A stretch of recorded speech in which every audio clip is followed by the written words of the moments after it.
Ya. A ver, bienvenidos nuevamente a la segunda parte de la sesión de hoy del curso de lógica, lógicas alternativas, para ser más exactos, lógicas no clásicas, multivalentes y paraconsistentes. Bien, vamos a resumir el pensamiento de Platón.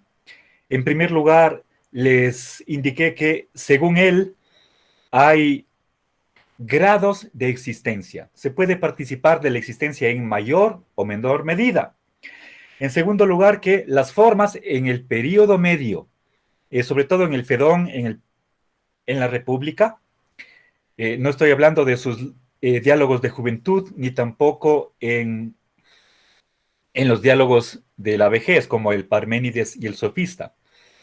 Segunda afirmación de su ontología, de que las formas existen absolutamente, 100%, plenamente, tienen ese grado total de realidad porque se autoejemplifican a sí mismo,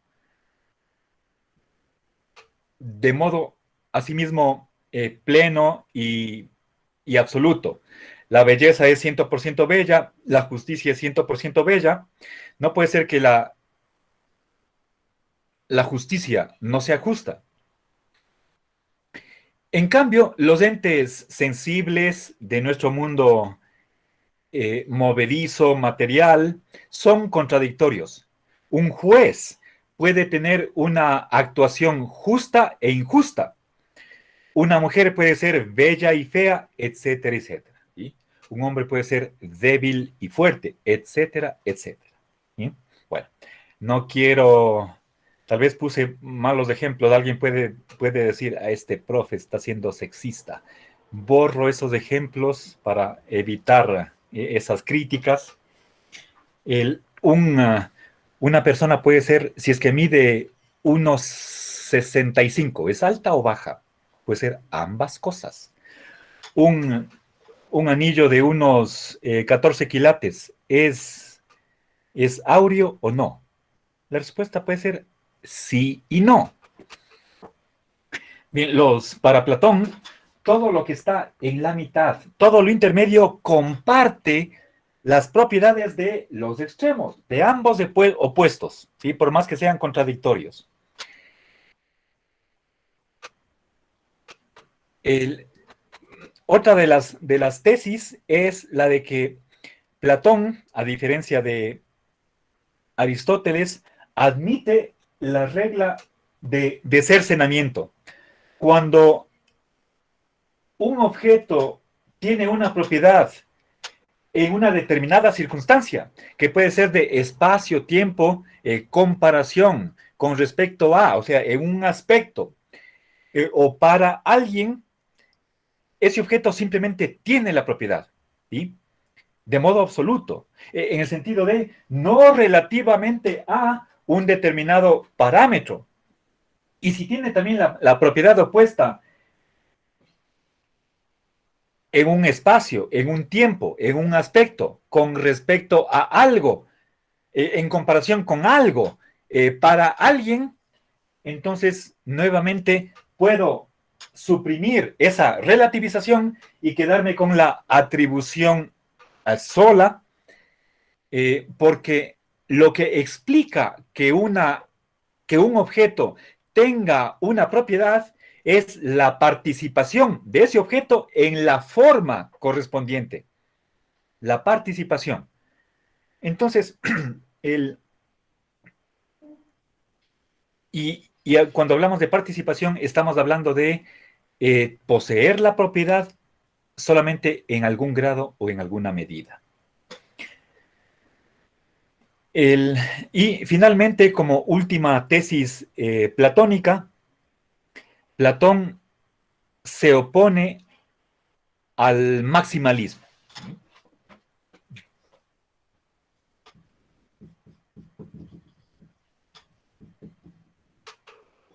Eh, ¿Qué afirma el maximalismo? El, el maximalismo es una actitud, una posición que adoptan quienes piensan como Parménides.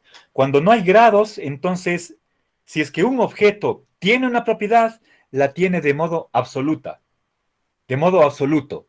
Si es que un caballo está sano, entonces está totalmente sano. Y al revés, si es que está enfermo, está plenamente, puramente enfermo. ¿Sí? Entonces, si es que alguien es rico, entonces, por esta doctrina de eliminación, de supresión de las situaciones intermedias, esa persona rica tendría que ser totalmente rica. No puede ser 99% rica, tiene que ser 100% rica. Si es tan rica que ya más rica que él, ya no cabe. ¿Sí? Entonces, rico solo sería Bill Gates, si es que él es el número uno en cuanto a la magnitud de su fortuna.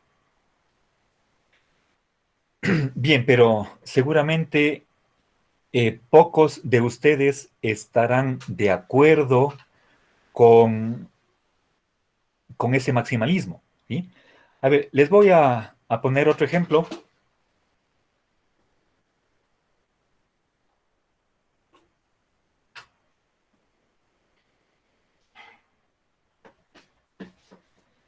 A ver,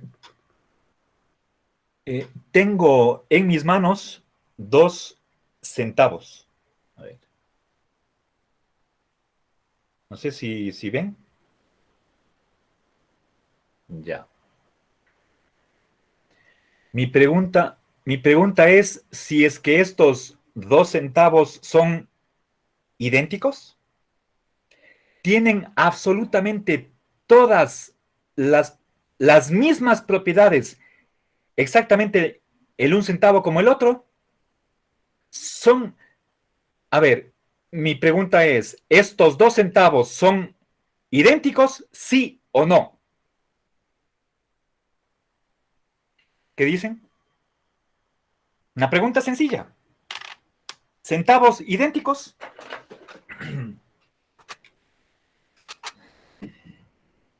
Y con este ejemplo vamos a terminar Platón y avanzar. Quiero pasar a Hegel, me voy a saltar a Aristóteles y para pasar a Hegel y con eso termino esta subsección.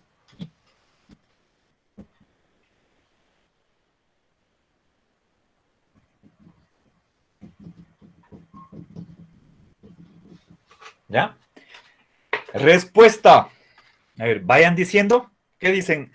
¿Centavos idénticos? Estoy hablando de estos centavos. ¿Sí?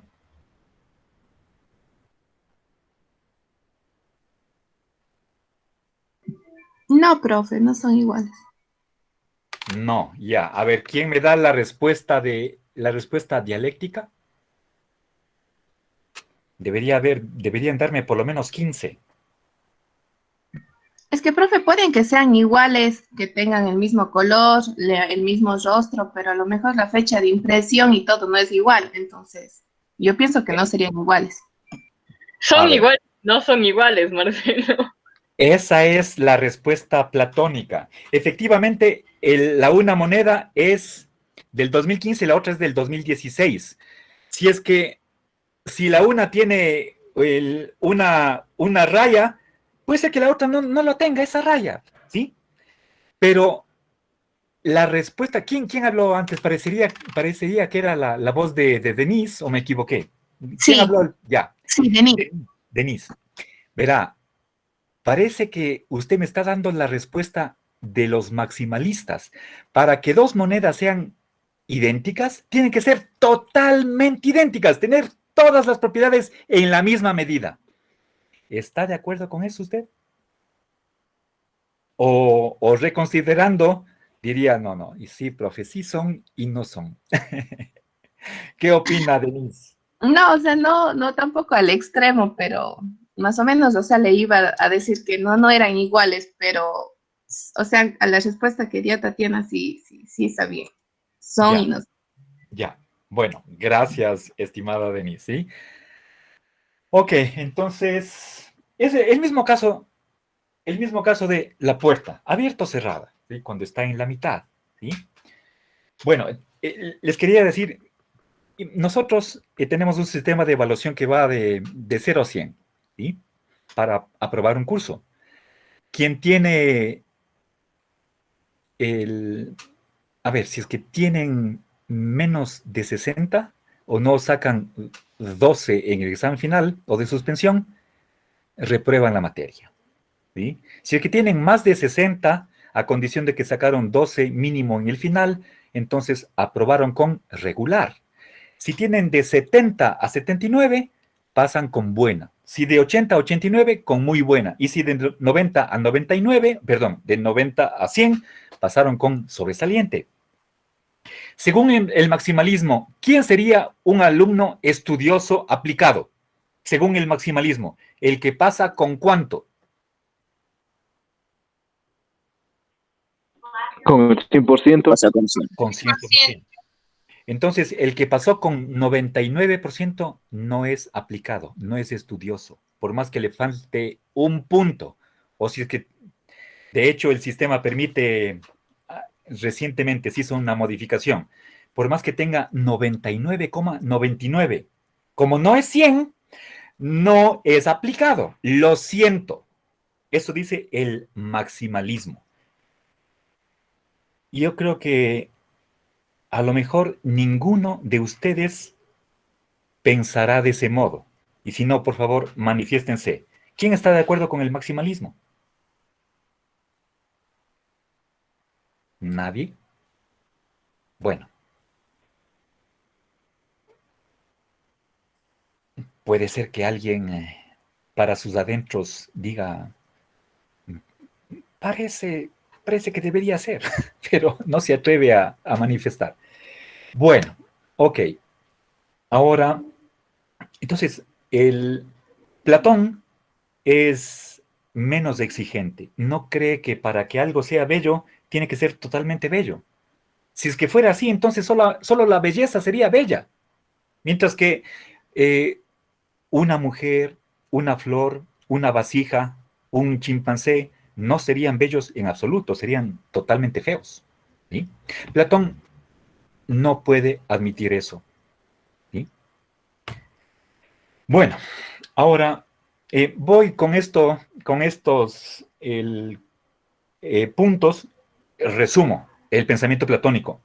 Hay grados de ser o de existencia.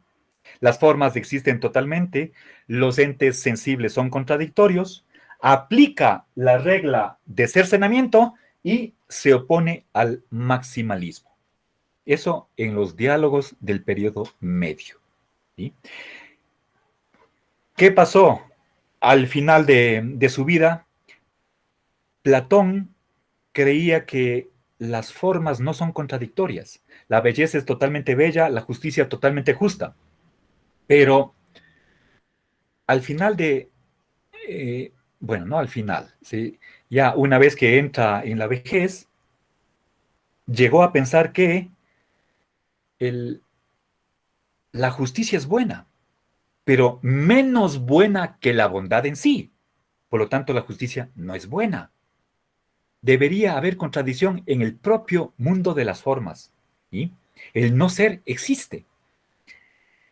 Precisamente eso está dicho en su famoso diálogo que lleva por título Parménides, el Parménides de Platón. ¿Sí? Bueno, eso es más complicado. Eh, no sé si estaba en la hojita que yo les pasé. A ver, por favor, confirme si es que está o no está.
Eh, bueno, tenemos la última cita, está en la página 3, en la última, del sofista. ¿Sí?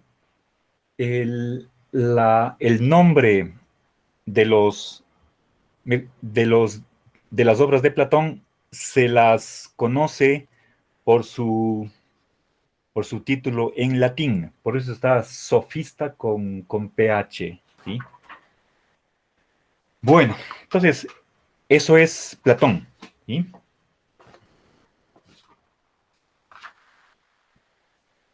El- el- discúlpenme que insista, pero lo que he presentado es una interpretación de Platón.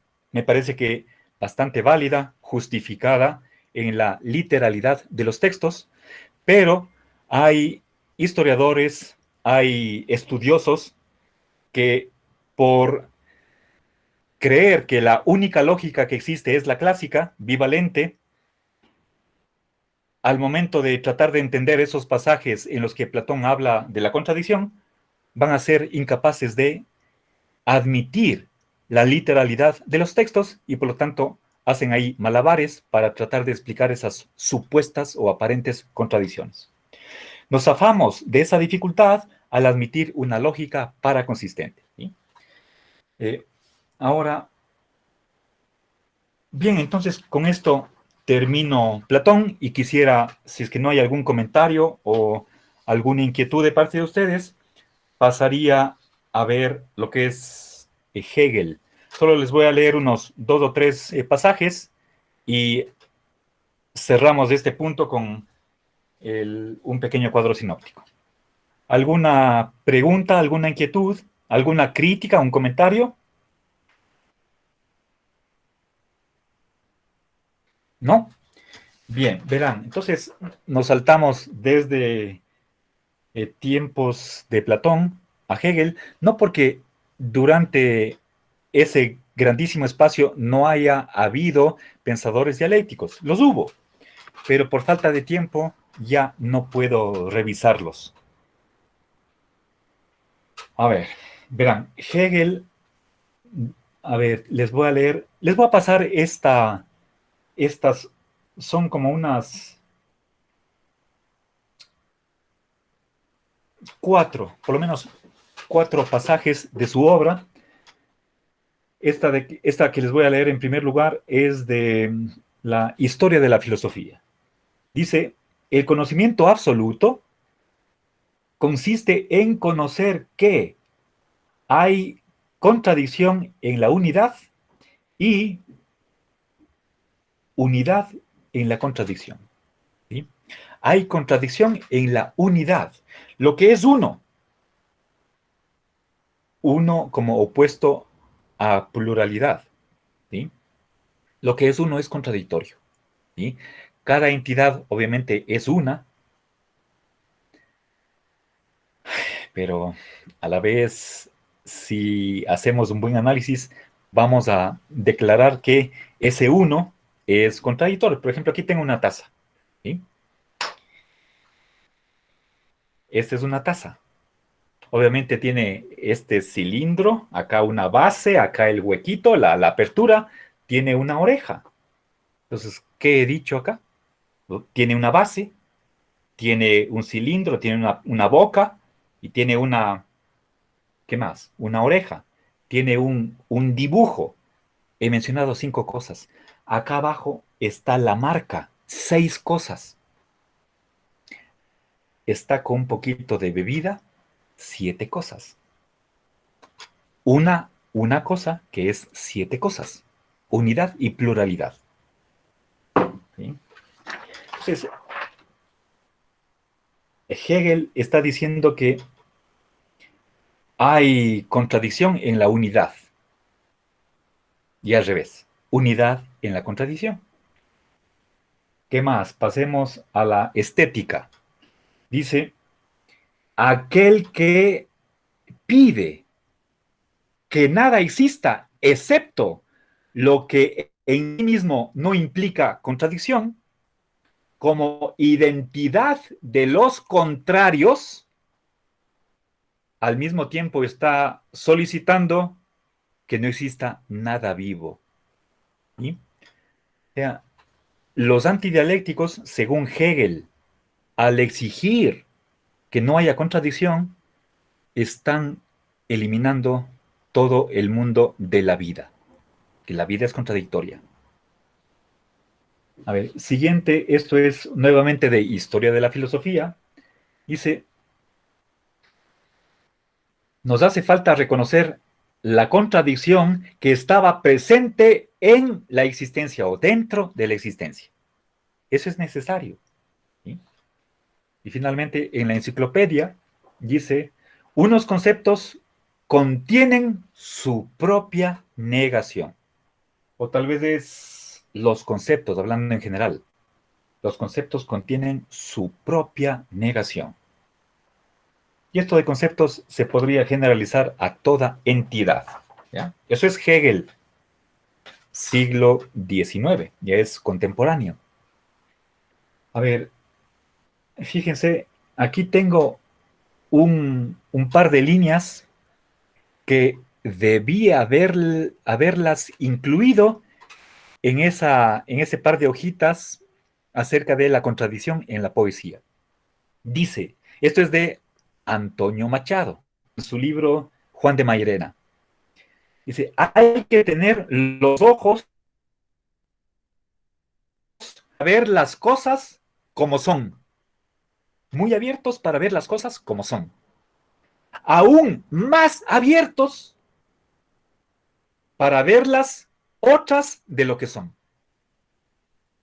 Es decir, tenemos que estar muy atentos para captar las cosas como son y todavía aplicar mayor atención para ver las cosas como no son. Están ahí. Una cosa no es lo que es y de eso nos damos cuenta solamente cuando nos concentramos, cuando aplicamos agudeza visual. Eso es Antonio Machado, poeta. Realmente sabía mucho de filosofía él, ¿sí? Bueno, ok, entonces,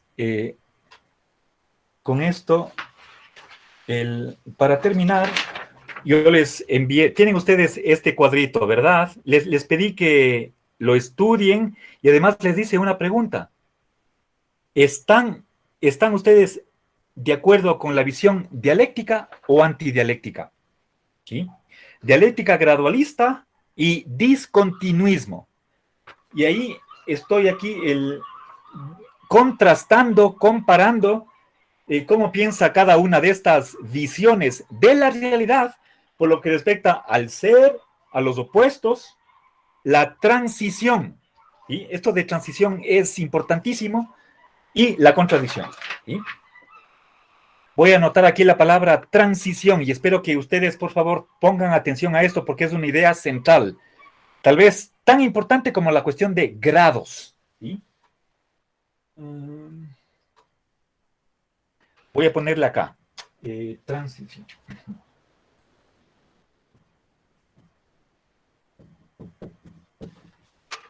¿Qué es una transición? El paso de un opuesto al otro. ¿Sí?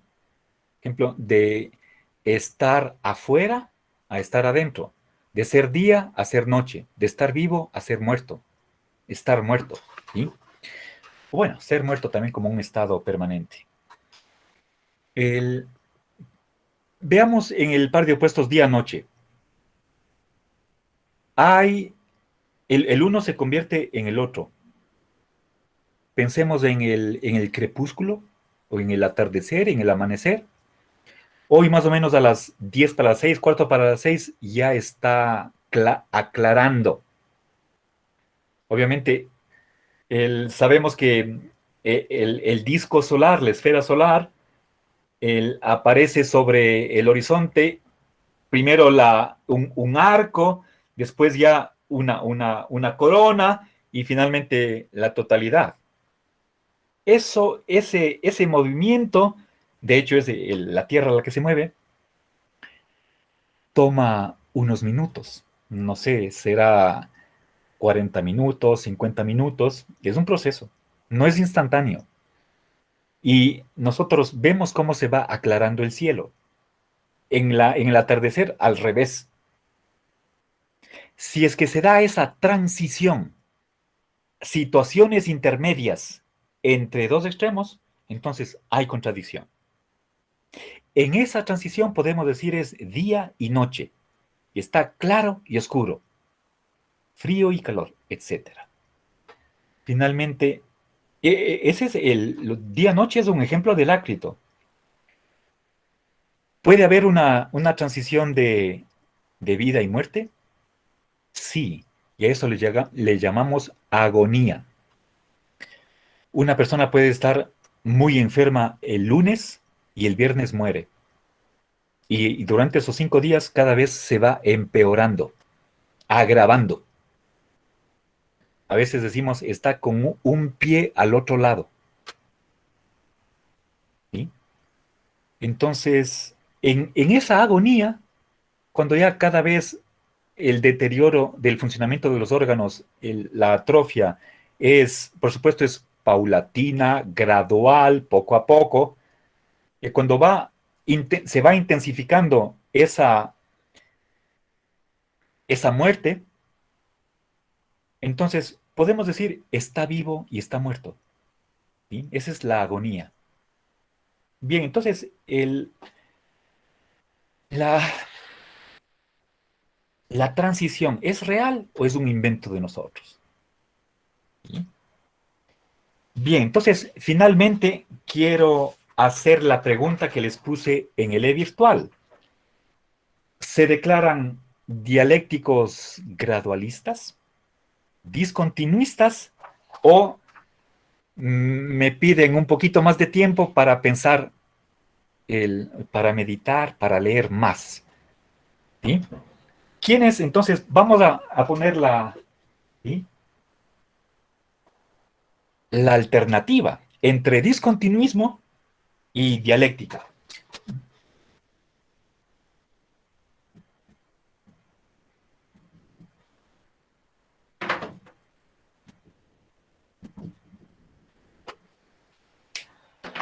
A ver, yo no voy a leer esta tablita. Les pedí que ustedes lo hagan. Si no lo han hecho, por favor, incumplieron una de las tareas que les envié. Por más que sea una tarea formativa, sin evaluación sumativa, tienen que hacerla. ¿Sí? No esperen a que estén presionados con que este deber me vale 2 puntos, 3 puntos, y entonces lo hago. Caso contrario, pierdo 3 puntos. ¿Sí? Eso es autoperjudicarse. ¿Sí? Alcen la mano quienes están a favor de un pensamiento dialéctico gradualista. Vayan diciendo sus nombres y yo cuento. A ver, vamos, empiecen. Willy, uno. Ya, 1, gracias. Cristian. 2, 3, ya está. Paula. 4, gracias. Pamela. 5, Nicole. María. 7, 8, Alexandra. 9, Tatiana. Elian. 10, 11, Alex. 11. ¿Quién más? Milena. 12. Ya le conté, Milena. 12. A ver, Alison. 13. O era 13, ¿no es cierto? ¿Quién más?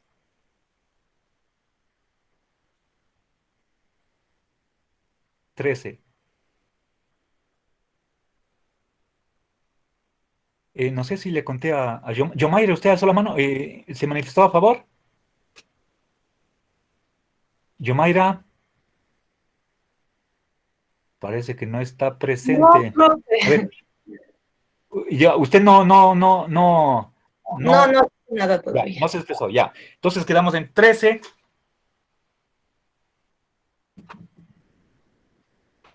¿Quién está en contra? Pronúnciese, por favor.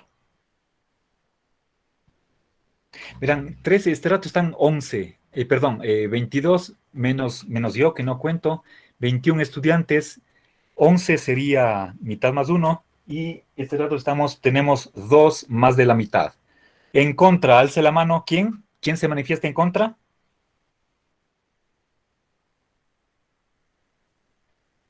Un hito por lo menos. Nadie. Anoto 0. 0. Ya. Y el resto, entonces, perdón, de 21, 11, 13, lo cual significa 8 indecisos. Ya.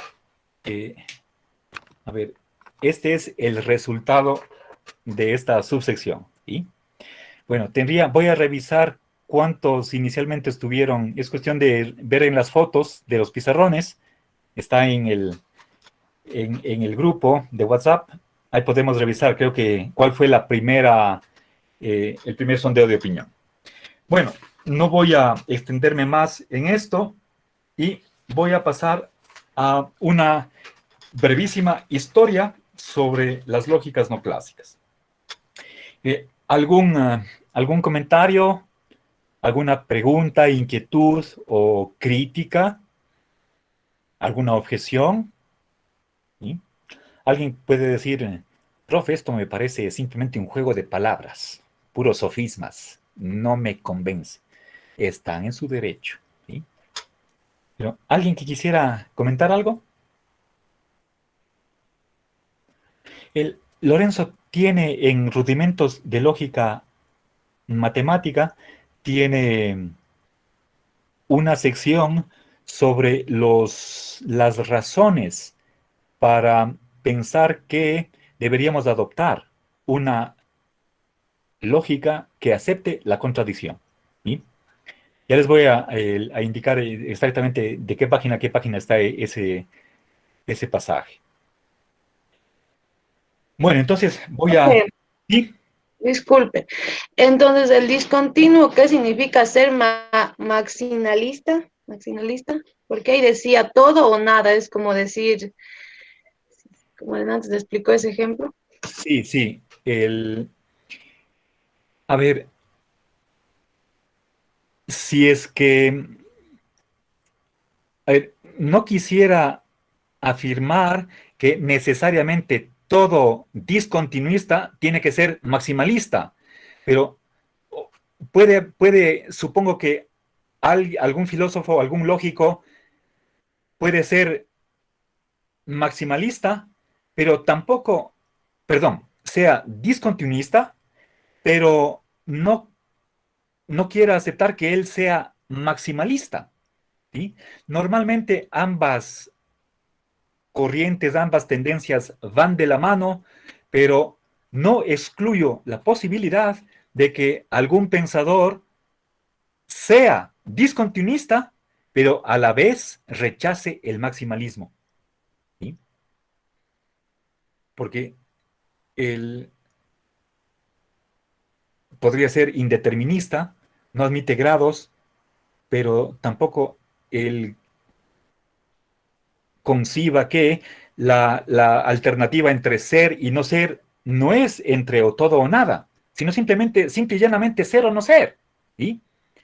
Entonces hay varias, no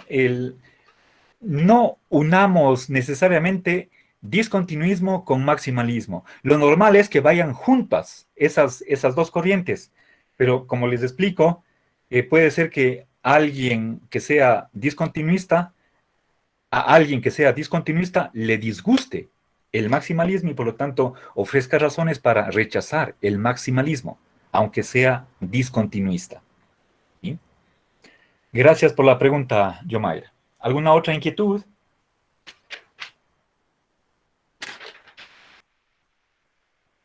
¿No? Bien, entonces borro el pizarrón y tomo una foto. O al revés, al revés.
Quien desee profundizar un poco más acerca de la filosofía de la lógica, los fundamentos filosóficos que están detrás de esta opción, de esta elección de un determinado enfoque de lógica, le animo, le exhorto para que revise algunos artículos de Lorenzo Peña que están mencionados en la bibliografía, tanto de rudimentos de lógica matemática como introducción a las lógicas no clásicas.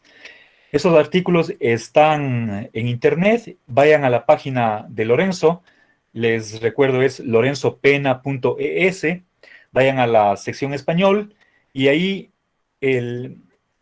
ustedes naveguen a través de esa página, van a encontrar un enlace que se llama la Alhóndiga.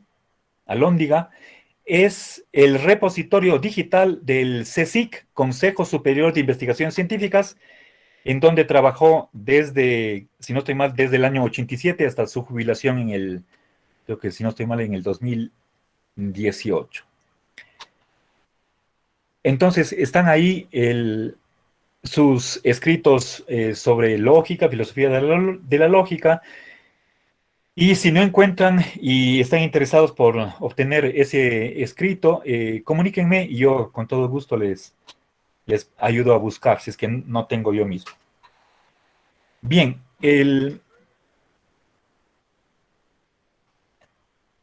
recuerden, lo poco que uno puede ver en clase debería ser complementado por lecturas adicionales de carácter voluntario que uno mismo va haciendo. Les animo para que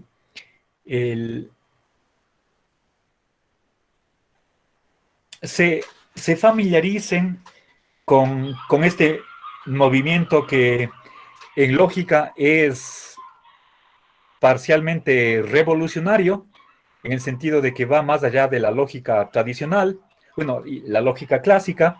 La tradicional es la aristotélica, la clásica es la que inventó Frege, la bivalente verifuncional. Y ahonden más en tantos temas que giran alrededor de nuestro curso, pero que desgraciadamente por falta de tiempo no podemos abordar con la riqueza, el detalle que hubiéramos querido. ¿Sí? Bueno, entonces pasemos finalmente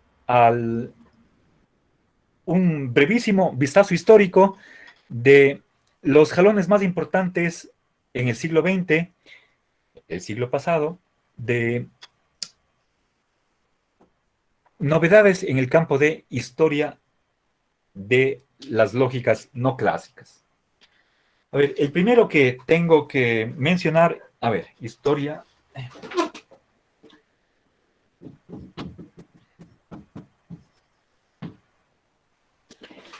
A ver, remontémonos al año 1909.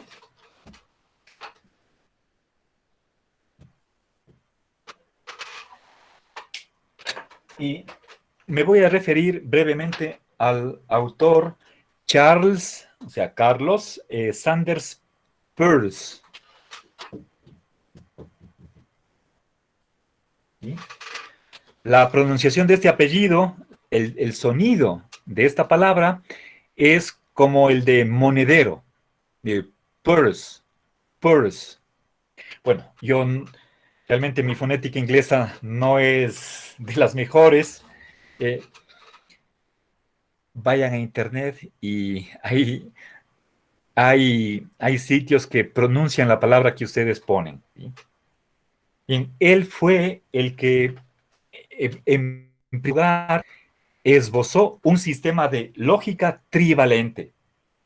Voy a abreviar eso con una L y un 3 subscrito.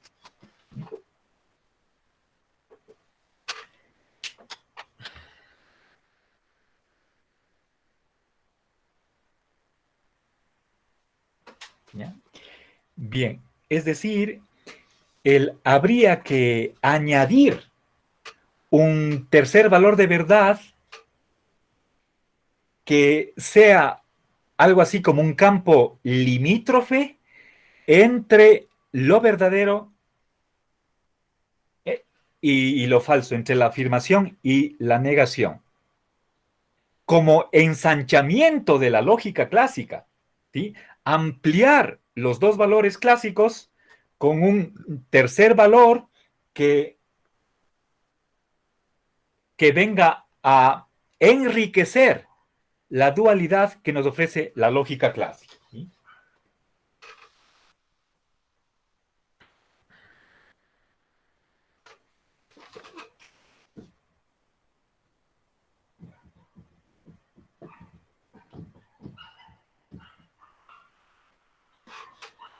A ver, verán, les voy a poner una pregunta y vamos a ver si es que para ilustrar qué es lo que deberíamos hacer.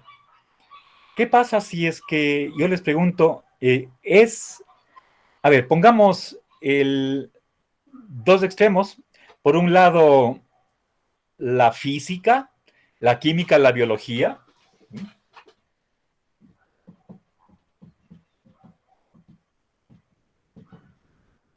y por otro lado la religión, el horóscopo,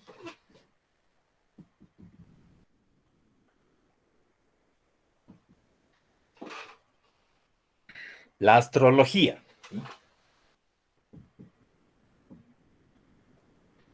A ver, en este segundo campo, Popper, uno de los epistemólogos más famosos del siglo XX, pondría el marxismo, el psicoanálisis, ¿sí? Ahora, si yo les pregunto, o sea, tenemos a la izquierda tenemos la ciencia, ¿sí? Podemos decir ciencia dura y pura, a la derecha la no ciencia. O tal vez deberíamos poner con negación total.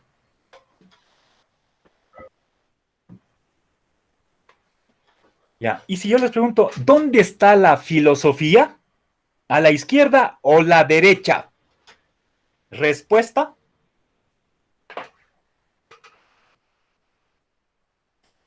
Ahora piensen de acuerdo a Peirce, ¿cuál sería la respuesta que da él con su lógica trivalente? ¿La filosofía es científica o no? Parte de ambos. A ver, perdón, William o Tatiana. En el medio de... ¿Ya? Perdón, Tatiana. Lo mismo que William, le pondría en el centro. Ya. Verán, hay una zona limítrofe, eso significa que tendríamos tres áreas: afirmación, negación y lo intermedio, ¿sí? ¿Ok? La filosofía está en la mitad. Bien, esto es 1909 con Charles Peirce. Y ya se acabó la hora, me llegó el tiempo, entonces nos quedamos aquí y ahora sí creo que voy a mandarles otro deber. Estarán atentos hoy noche, por favor, a las notificaciones. Muchas gracias. Me Gracias, despido. Marcelo. Hasta luego, de otra manera.